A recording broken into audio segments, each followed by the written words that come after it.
Hey everyone, Duke3D here with another video for you guys, and today I have a video not of a mask, but of a set of particularly uncommon accessories for a particular mask, and that being various special purpose accessories for the M9 and M9A1 field protective masks. Now I've probably gone on about most of these accessories in my previous original M9A1 review, but I have another set of accessories which is quite uncommon and is attributed to special purpose setups, so I will get into that very shortly here. But a little bit of quick background. The M9 series field protective masks were undoubtedly one of the more successful gas mask designs throughout history, spawning at least 5 different countries to make a clone of it, possibly more. I don't have it off the top of my head. And also, despite the fact that it was obsoleted from general military issue as a standard field protective mask in the 1960s, it continued to see service throughout various special purpose roles, such as with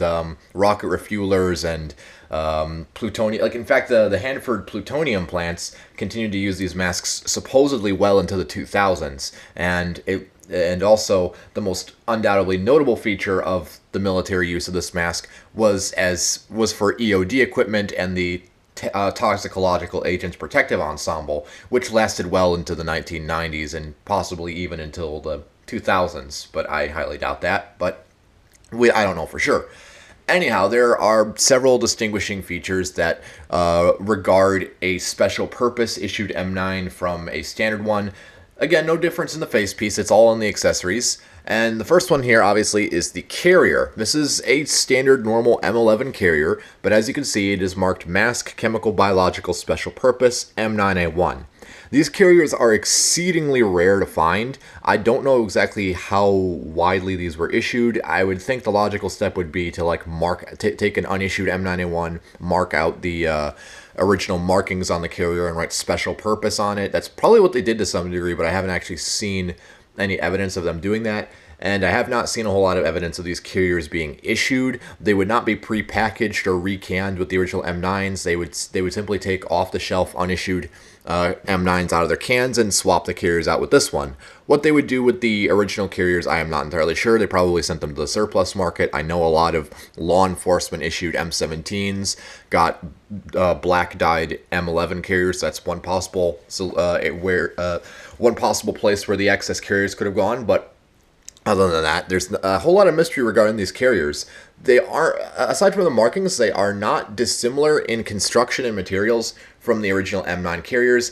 However, the strapping has a bit of a more, it's a bit of a looser weave. It's not as tightly woven, and it's a darker shade of olive drab than the original M9 M11 carriers. So that's basically all there is to see there. The interior is all the same, so nothing to really go over there.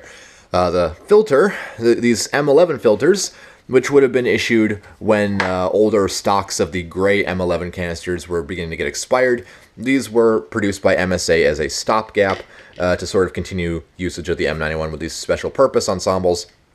And as you can see here, this one is dated 1986. I did not open this one. I found this one opened at my surplus store, so I unfortunately do not have the lid and the key that was used to store this. But here you can see the canister itself, which is painted a nice lustrous black color. You got the nice MSA stamp on the side there with a lot number, serial codes. The interior grating is also stained a black color, which is interesting. They usually leave these like a brass or a chromed color. And then on the bottom you can see another MSA stamp, and then US M11, just as the older M11 canisters would have been. But those two accessories is not the main reason I wanted to make this video. The main reason is the fact that I now have a set of exceedingly rare optical inserts for the M9, and these ones are particularly interesting.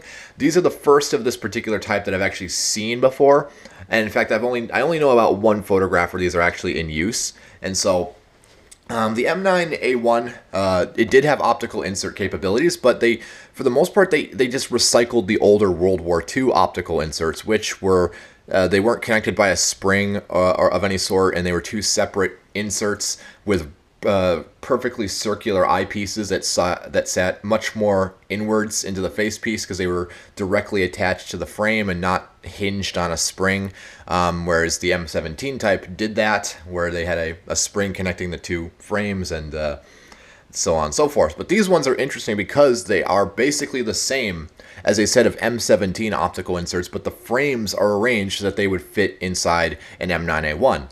I have little to no information on these. Again, I've only seen one photograph of these type of outserts in use so far, and the photograph was from 1985. So that puts me into at least two assumptions about these. One is that they're an extremely late contract item after stocks of the World War II inserts were no longer available, or, and this is a quite possible or, these were field modified or just modified in general off of M17 inserts to fit M9A1s. And I think that's the more likely scenario, but it could be very possible that these were produced by themselves. But the ones I have have signs that these were bent, so I'm not willing to put my money on these being a production item, but I don't know for sure. It could just be abnormalities, not sure. But anyways, I'll give you a good look at the inserts. As you can see how they fit around the inside of the lens. And these ones don't fit all that well. This is the biggest pain in the butt out of anything I've had to install on a mask, even in regards to the M17 cheek filters. These are a big pain in the ass to install, and I can't seem to get them to sit in there perfectly, because as you can see, there's areas where they just don't want to align with the actual glass. They don't want to sit up against the glass. They want to pop out, it feels like, but they'll still stay in there. They just won't be in there very tightly. Well, they'll be in there tight, but they'll be so tight that they can't even sit properly. So I don't really know. But we do know that these are for the M9 due to the lens shape. These are not M17 inserts, and I will probably pull these out of the mask just to show you what these were like.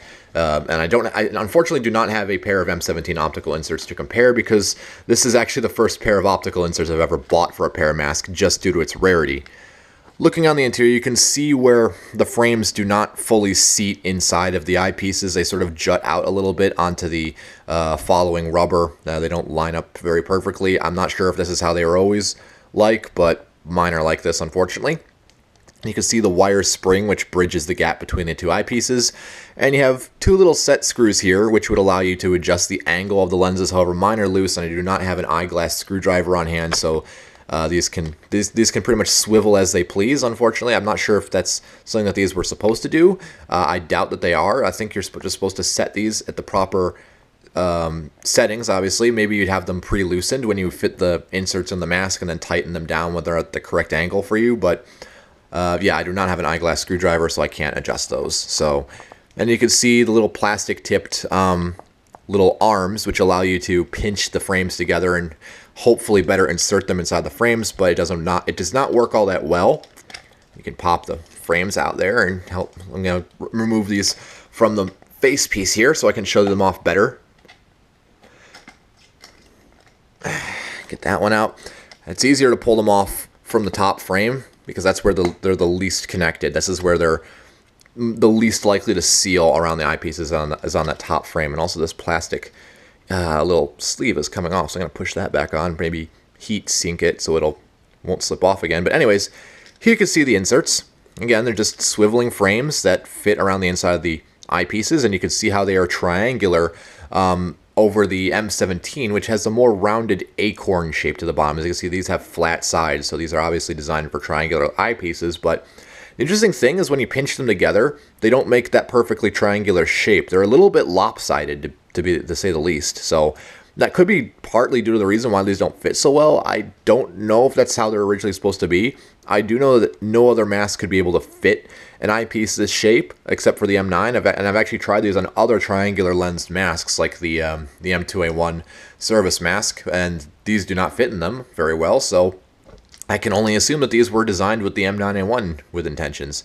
So again, I don't know too much about these. I would like to get a set of the older World War II type in my possession, but unfortunately that's going to be a while. But anyhow, just a little bit of a rare accessory to show off. I hope you learned a thing or two about those. We really don't know much about them, so if you know more information, feel free to leave down in the comments below telling me when these were introduced or any documents relating to them, because we basically know nothing. These are kind of an anomaly to us. But that being said, I'm Duke Nigga 3D. If you have any comments, questions, corrections, or concerns, drop them in the comments below, and I will see you all later.